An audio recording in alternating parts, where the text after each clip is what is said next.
കാണുന്നില്ലടി.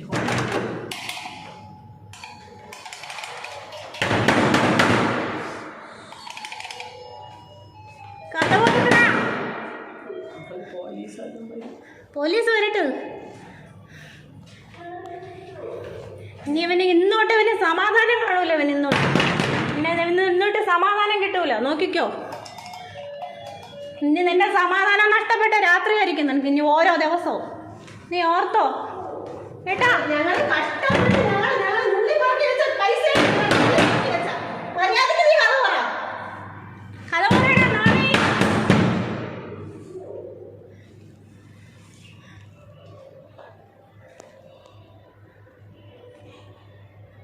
ആളുകളെ പണം വാങ്ങിച്ച് അങ്ങ് ഉള്ളിൽ വെച്ചിട്ട് അങ്ങനെ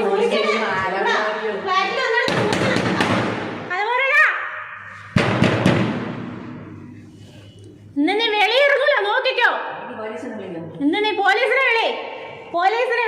നീ അതിനകത്ത് ആളുണ്ടെന്ന് എനിക്കറിയാം. കഥ പറയണ അങ്ങോട്ട്. നീ എന്തൊരു സേട്ടായ എനിക്കെന്ത്? നീ ആളാണ് പണം വെച്ച് നീ ചാക്കിലാക്കി നീ കഥ കൊടുത്ത് നീ അതിനകത്ത് ഇടണില്ല. നീ പെണ്ണാട്ടി മക്കളെയും കൂടെ സുഖിച്ച് ഞങ്ങൾക്ക് ഉറക്കമല്ല. നിനക്കറിയാമോ? ഞങ്ങൾ കഷ്ടപ്പെട്ട മുതലാണ്. ഞങ്ങൾ അറിയാമോ? നീ മൻസൂറിനെ വിളിച്ചോണ്ട് വാ. നീ മൻസൂറും കൂടെ ചേർന്ന്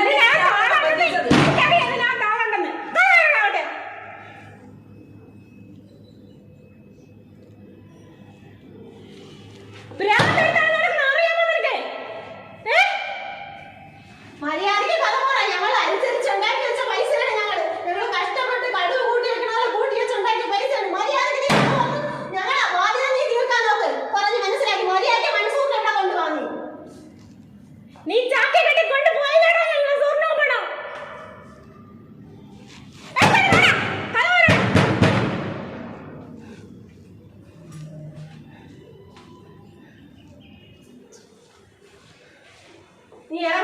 അവനൊക്കെ സുഹിച്ച് കണ്ടവരെ പണത്തിൽ സുഹിച്ച് മതിമറന്ന് നടക്കണം. ആലവിലാതിയത് അള്ളാരെ പേരും പറഞ്ഞ് നീ മുസ്ലിങ്ങളെ പറ്റിച്ചില്ല. നീ അള്ളാരെ പേരും പറഞ്ഞ് നീ ഈമാനുള്ളവരെ പറ്റിച്ചില്ലടാ. അള്ളാഹി കരുതിയിട്ടല്ലടാ കൊണ്ടിട്ടത്. നീ അള്ളാരെ പേരും പറ്റിച്ചില്ലടാ. നിനക്ക് എന്തിനാണെന്നല്ല ആഹിറല്ലേ? നിനക്ക് ദുനിയാവ് കാണില്ല. നോക്കിക്കോ, നിന്റെ ദുനിയാവ് ഞങ്ങൾ നഷ്ടപ്പെടുത്തും. നീ നോക്കിക്കോ. നീ ഒരു ദിവസം പോലും നീ സമാധാനത്തോടെ ഉറങ്ങൂല. നീ ഇതെല്ലാം നീ ഇതിനകത്തിരുന്ന് നീ ഉള്ളക്കകത്തിരുന്ന് മറ്റേ ലെൻസ് വഴി നീ കാണണമെന്ന് എനിക്ക് നന്നായിട്ട് അറിയാം കേട്ടാ. ആഗ്രഹങ്ങളെല്ലാം നഷ്ടപ്പെടുത്തി. ആഗ്രഹം മൊത്തം നഷ്ടപ്പെടുത്തി ആരവിലാതി. എന്നിട്ട് ദുനിയാവിൽ അവൻ പെണ്ടി അവന്റെ ഹെൽമെറ്റ് അവന്റെ തേങ്ങ കൊല നീ ഇറങ്ങി വായില്ല കേട്ടാ. ഇനി നിനക്ക് ഓരോ ദിവസവും നീ ഇതിനകത്ത് നിന്നെ പൊറപ്പിക്കൂലോ. നോക്കിക്കോ, നീ പോലീസിനെ വിളി. അപ്പോഴേ പറഞ്ഞില്ലേ പോകണ്ടാന്ന്. ഇത് മലയാള സിനിമയിലെ ഒരു പാട്ടാണ്. എനിക്കിപ്പോൾ ഇത് ഓർമ്മ വന്നത്, ഈ മുക്താദർ ജുവലറി ഹലാലായ കച്ചവടമെന്ന പേരിൽ ആളുകളുടെ കയ്യിൽ നിന്ന് കാശ് വാങ്ങി പരിശുദ്ധനായ അള്ളാഹുവിൻ്റെ 99 നാമങ്ങൾ കേരളം മുഴുവൻ പ്രചരിപ്പിക്കാൻ ഇറങ്ങി ഒരാൾ പുറപ്പെടുമ്പോൾ വിശ്വാസികളായ ആളുകൾ ആ പ്രചരണത്തിന് വേണ്ടി ഒപ്പം നിന്നില്ലെങ്കിൽ അത് വലിയ നിരാശയ്ക്കും പരീക്ഷണത്തിനും പിന്നെ കുറ്റവുമൊക്കെ ആരോപിക്കപ്പെടുമെന്നുള്ളതുകൊണ്ട് അദ്ദേഹത്തിന് അത് പ്രചരിപ്പിക്കാൻ വേണ്ടിയുള്ള കുറച്ച് കാശ് നൽകി.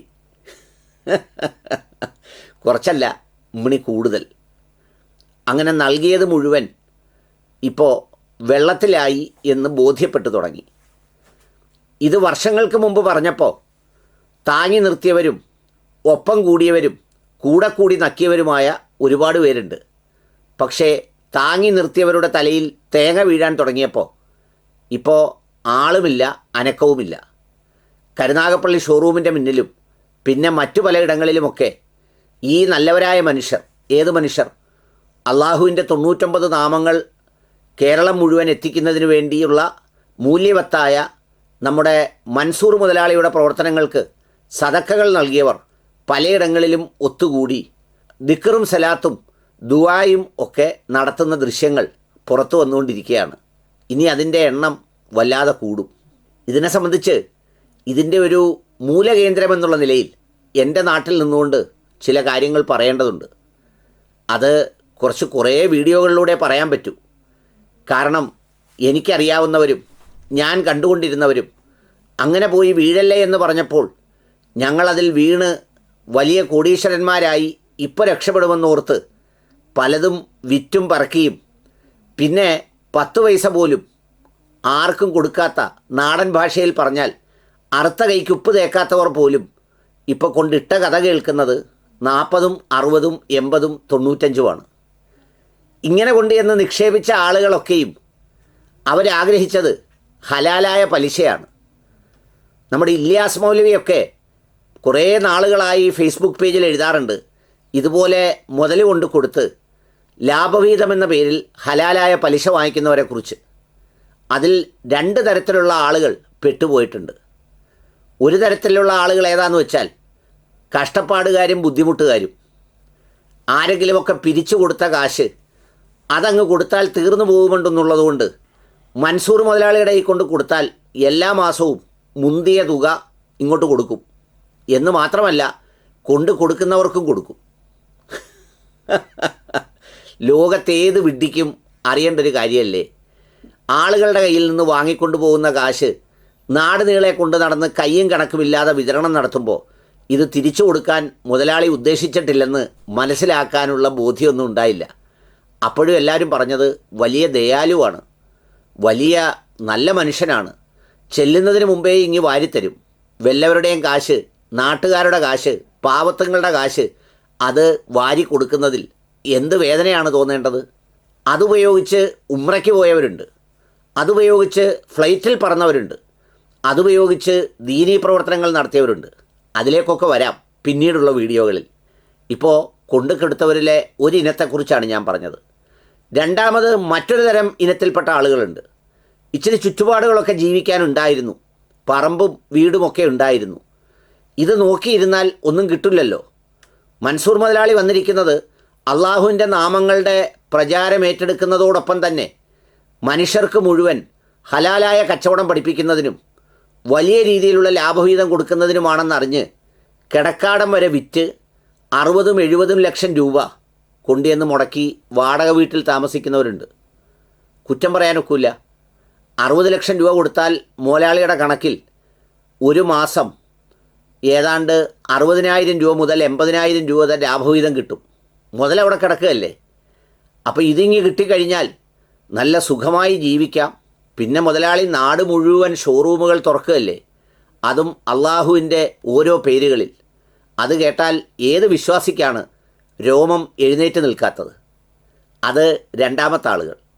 മൂന്നാമതൊരു വിഭാഗം ആളുകളുണ്ട്, ഞാൻ നേരത്തെ സൂചിപ്പിച്ചവർ. ഇഷ്ടംപോലെ ഉണ്ട്, പക്ഷേ ഉള്ളത് പുറത്തറിയിക്കാൻ പറ്റില്ല. കാരണം അറിയിച്ചാൽ കൂട്ടത്തിലുള്ള ബന്ധുക്കൾക്കോ സ്വന്തക്കാർക്കോ ഒക്കെ എന്തെങ്കിലുമൊക്കെ കൊടുക്കേണ്ടി വരില്ലേ? അങ്ങനെ കൊടുക്കേണ്ടി വന്നാൽ പിന്നെ ഇതങ്ങ് നഷ്ടമായി പോവില്ലേ? അപ്പോൾ വളരെ രഹസ്യമായി 50-60 കൊണ്ട് കൊടുത്ത് വീതം വാങ്ങിക്കുക. ചില ആളുകൾ കൊടുക്കാതെ നിന്നു ബലമായി ഇങ്ങനെ പിടിച്ച് പോക്കറ്റൊക്കെ കിടന്ന് ഇങ്ങനെ കുലുങ്ങുന്നുണ്ട്, ഇത് ചാടിക്കാതെ ഇങ്ങനെ പിടിച്ചുകൊണ്ടിരുന്നു. അങ്ങനെ ഇരുന്നപ്പോഴാണ് വീണ്ടും അപ്പുറവും ഇപ്പുറവുമൊക്കെയുള്ള ആളുകൾക്ക് 20,000, 30,000 ഒക്കെ കിട്ടുന്ന കഥ കേട്ടത്. അപ്പോൾ പിന്നെ അങ്ങോട്ട് ചാടിച്ചു കൊടുത്തെന്ന് മാത്രമല്ല, ചാടി അതിൽ കൊയ്ത്തുത്സവം തുടങ്ങിയതോടുകൂടി വേറെ ആളുകളെ കൂടി കൊണ്ടുവന്ന് അതിനകത്ത് ചാടിച്ചു കൊടുത്തു, ബന്ധുക്കളെയൊക്കെ. കാരണം നമ്മുടെ ഇടയിലൊക്കെ ഒരു വർത്തമാനം ഉണ്ടല്ലോ, അസീസ് എന്ന് പറയുന്ന ഒരു വലിയ കൊതിയൻ. അസീസ് എന്ന് ഞാൻ വെറുതെ വിളിച്ചതാ. ആർക്കും ഒരു മുതലും വകയും കൊടുക്കാതെ എന്നും ഒപ്പിച്ച് വളർത്തിക്കൊണ്ടിരിക്കുന്ന ഒരു കൊതിയനായ അസീസ് എവിടെങ്കിലും കൊണ്ട് കാശിട്ടാൽ പിന്നെ അതൊരു ഉറപ്പാണ്. കാരണം അസീസ് അങ്ങനെ ഉള്ളിടത്തേ ഇടൂ. അപ്പോൾ പിന്നെ അസീസ് ഇട്ടെങ്കിൽ നമ്മളിടുന്നതിൽ എന്താ ദോഷം? അതുകൊണ്ടെടുത്ത് അങ്ങോട്ട് ചാടിച്ചു കൊടുത്തു. ഇങ്ങനെ ചാടിച്ചവരാണ് കഴിഞ്ഞ ദിവസങ്ങളിലൊക്കെ ഓരോരുത്തരുടെ വീടുകളിലേക്ക് മാർച്ച്, ഏപ്രിൽ, മെയ്, എന്തോത്തിനാ മാർച്ച്? ഈ മുതൽ തിരിച്ചു കിട്ടാൻ വേണ്ടി. ഇതുകൊണ്ട് ഇട്ടപ്പോൾ അറിയില്ലായിരുന്നു. ഇത് ഇങ്ങനെ നിക്ഷേപിക്കുന്നതിന് വേണ്ടി, വിതയ്ക്കുന്നതിന് വേണ്ടി പലരെയും കാണാൻ ചെന്നപ്പോൾ ഇപ്പോൾ പറയുന്നുണ്ട്, എല്ലാവരും ആ ഉസ്താദിനെ വിശ്വസിച്ച്, ആ തൊപ്പിയും താടിയും വിശ്വസിച്ച് എന്നൊക്കെ പറയുന്നുണ്ട്. ഈ തൊപ്പിയും താടിയും ദീക്ഷയും വിശ്വസിക്കുന്നവരാണെങ്കിൽ അങ്ങനെയുള്ള പാവപ്പെട്ടവർക്ക് എന്തെങ്കിലും കൊടുക്കുന്ന കാര്യത്തിൽ ആ വിശ്വാസമുണ്ടോ? ഇല്ല. പിന്നെയോ ഈ മുതൽ പെരുപ്പിക്കാൻ വേണ്ടി എവരെ വിശ്വസിച്ചു എന്ന് പറയുന്ന ഒരു വ്യാജ ചിന്ത സ്വന്തം മനസ്സിലുണ്ടാക്കി കൊണ്ടുവന്ന് അടവെച്ചു കൊടുത്തു. അടവെച്ചു കൊടുത്തിട്ട് ഇപ്പോൾ എന്തായി? ഗോവിന്ദ. എന്നിട്ട് പത്രക്കാരെ വിളിക്കുക, അല്ലാത്തവരെ വിളിക്കുക. പത്രക്കാരെന്തിനാണ് വരുന്നത്? നിങ്ങളെ കിട്ടിയ കാശെടുത്ത് 1 കോടി രൂപ വീതം ഓരോ പത്രത്തിന് കൊടുത്ത് അവരുടെ കാര്യം നടന്നു. പത്രക്കാർക്ക് വല്ലതും നഷ്ടപ്പെട്ടോ? അപ്പോൾ അതുകൊണ്ട് ഇതുവരെ നടന്നിട്ടുള്ളത് ഒരു സമ്മിശ്ര കച്ചവടമാണെങ്കിൽ ഇപ്പം നടന്നിട്ടുള്ളത് വളരെ ഹലാലായ തട്ടിപ്പാണ്. കാരണം ഞാൻ നേരത്തെ പറഞ്ഞതുപോലെ പള്ളിയിൽ നിന്ന് സുജൂദിൽ എഴുന്നേക്കാതെ മണിക്കൂറുകളോളം കിടക്കുന്നവർ, പാവപ്പെട്ട മോദിനൊന്ന് വീട്ടിൽ പോകണമെങ്കിൽ പിടിച്ചെഴുന്നേൽപ്പിക്കണം. അത്രമേൽ കിടക്കുന്ന ആളുകളും ഈ പറഞ്ഞതൊന്നും കയ്യിലുണ്ടെന്ന് ആരെയും അറിയിക്കാതെ ഇത് കയ്യിൽ കൊണ്ട് നടക്കുന്നവരും അടക്കമുള്ള ആളുകളാണ് ഇതിൽ വന്നിപ്പോൾ പെട്ടിരിക്കുന്നത്. അവരുടെ പ്രകടനവും പ്രതിഷേധവും ഒക്കെ തുടങ്ങിയിട്ടുണ്ട്. അതുകൊണ്ട് ഇനി നിങ്ങൾ ചെയ്യേണ്ടത് മനസ്സും ശരീരവുമൊക്കെ തകർത്ത് കളയാതെ എവിടെങ്കിലും ഇരുന്ന് പടച്ചവനോട് ദുആ ചെയ്ത് മനസ്സിനെ ശാന്തമാക്കി സമാധാനമായി പിരിയണം. ഇത് തുടങ്ങിയ സമയത്ത് ഞാൻ ഈ വീഡിയോ ചെയ്യുമ്പോൾ ആദ്യം വീഡിയോ ചെയ്ത ഒരാളാണ് ഞാൻ. അത് ചെയ്യാൻ കാരണം എന്താണെന്നറിയോ? ഇതിനു മുമ്പ് ഒപ്പം ജീവിച്ച ആളുകളിൽ പലരും പറഞ്ഞ ഈ തട്ടിപ്പിൻ്റെ എല്ലാ ചരിത്രങ്ങളും ഞാനതിൽ പറഞ്ഞു വെച്ചു. അന്ന് എത്ര പേരാണ് അതിൻ്റെ അടിയിൽ വന്ന് തെറി വിളിക്കുന്നത്, നിനക്ക് മറ്റേ സ്വർണ്ണക്കടക്കാർ വല്ലതും തരുവോടാ, എവര് വല്ലതും തരുവോടാ. ഇപ്പോൾ ഒരുത്തനെങ്കിലും കാണുന്നോ? അവനൊക്കെ ഇത് ഭുജിച്ച് ജീവിക്കുന്നവരാണ്. ഏതായാലും അങ്ങനെ മുക്താദിർ സംഗതിയുടെ അള്ളാഹുവിൻ്റെ നാമങ്ങൾ പ്രചരണം തുടങ്ങി.